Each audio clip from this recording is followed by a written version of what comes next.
Shalom Aleichem, bonjour à tous.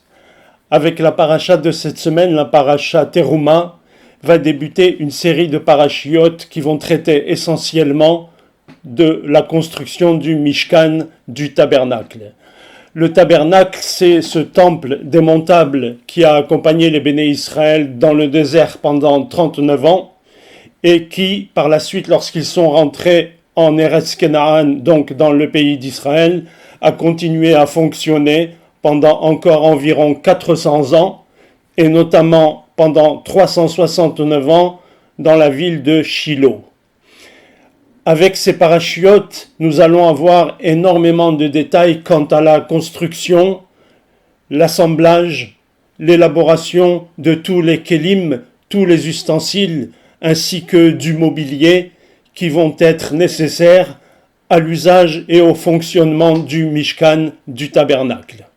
Et pour les plus connus d'entre eux, le Aaron qui contenait les tables, la Ménorah, le chandelier, le Shulchan, la table sur laquelle étaient entreposés les 12 pains, que l'on appelle les pains de proposition, le Mizbeach HaPenimi, l'autel sur lequel on faisait consumer les encens, qui était composé des 11 espèces, et cet autel était en bois recouvert d'or, et enfin le Mizbeach HaHitzon, l'autel qui était dans la cour extérieure, et qui lui servait à faire brûler les viandes, les chairs des sacrifices, qui lui était un autel en bois recouvert de cuivre. Évidemment, ici, dans ce cadre, on ne peut pas traiter et détailler de tous les kélim, tous les ustensiles. Et puisqu'il a fallu en choisir un seul, alors j'ai choisi le Aaron. Le Aaron, c'est, comme chacun le sait, cette boîte qui contenait les tables de la loi sur lesquelles étaient gravés les 10 commandements, et qui était cette boîte en fait une succession de boîtes qui s'encastraient les unes dans les autres. Il y avait une première boîte en or, ensuite venait s'encastrer à l'intérieur une boîte en bois, et enfin une troisième boîte qui était aussi en or venait s'encastrer à l'intérieur en troisième position. Par-dessus cette boîte, il y avait la caporette, c'est-à-dire le couvercle, qui lui-même était surmonté des 2 chérubins, et pour couronner le tout, c'est le cas de le dire, il y avait une bordure en or qu'on appelle zer zahav, un couronnement qui venait encadrer tout le couvercle. Il y avait également des anneaux, 2 de chaque côté de la boîte, et par ces anneaux, on faisait passer des barres, et évidemment ces barres servaient à soulever le Aaron pour le transport. Il y avait en somme 3 boîtes qui venaient s'encastrer l'une dans l'autre. Celle de l'extérieur était en or, à l'intérieur il y avait de l'or également, et entre les deux une couche de bois comme nous venons de le voir. Hachem a voulu que l'intérieur soit en or, ainsi que l'extérieur pour contenir les tables de la loi.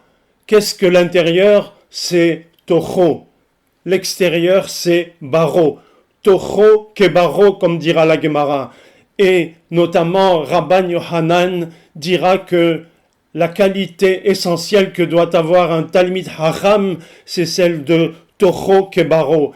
Son intérieur comme son extérieur. Autrement dit, tout ce qu'il va montrer à l'extérieur doit être le reflet de ce qu'il est à l'intérieur.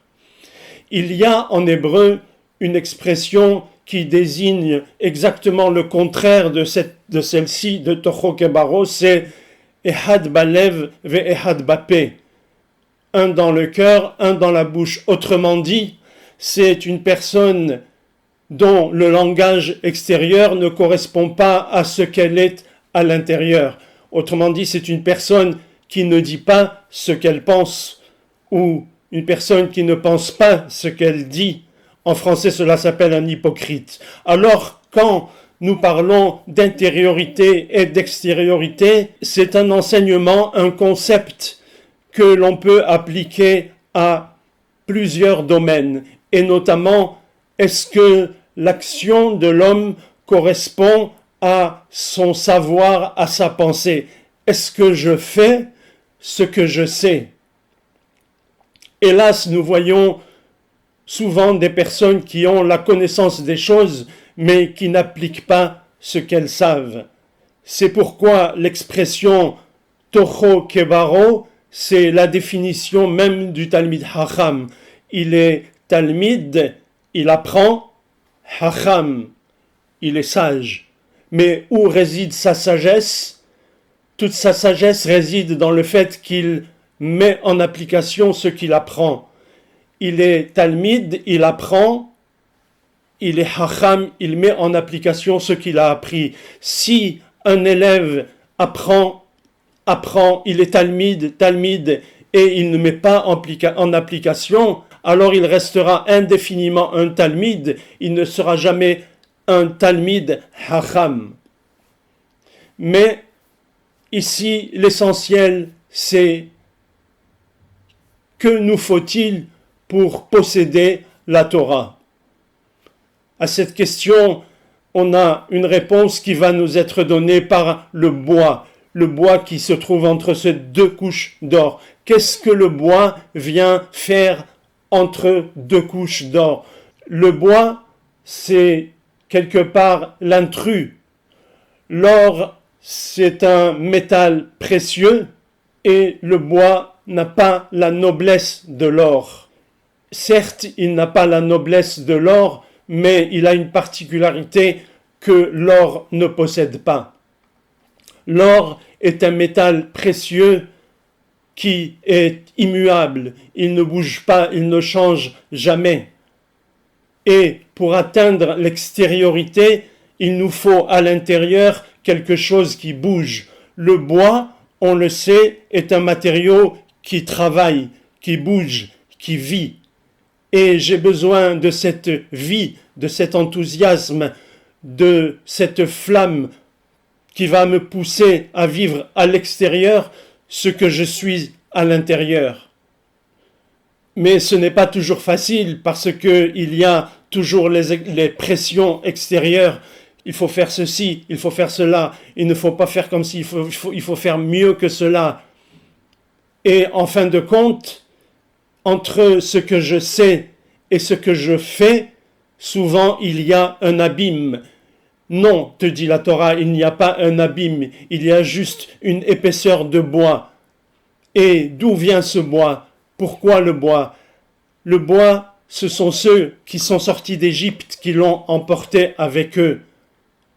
Et pourquoi ils l'ont emporté avec eux? Et pourquoi ils sont sortis d'Égypte? Parce que chaque fois qu'ils passaient devant, qu'ils voyaient ce bois, alors ils savaient, ils croyaient qu'ils allaient sortir d'Égypte. C'est-à-dire que lorsque je crois fermement à l'héritage que j'ai reçu de mes ancêtres, alors je suis sûr qu'au bout, il y a la réussite. Parce que là, c'était un message, un héritage de Yaakov qui avait planté ses arbres lorsqu'il est arrivé en Égypte.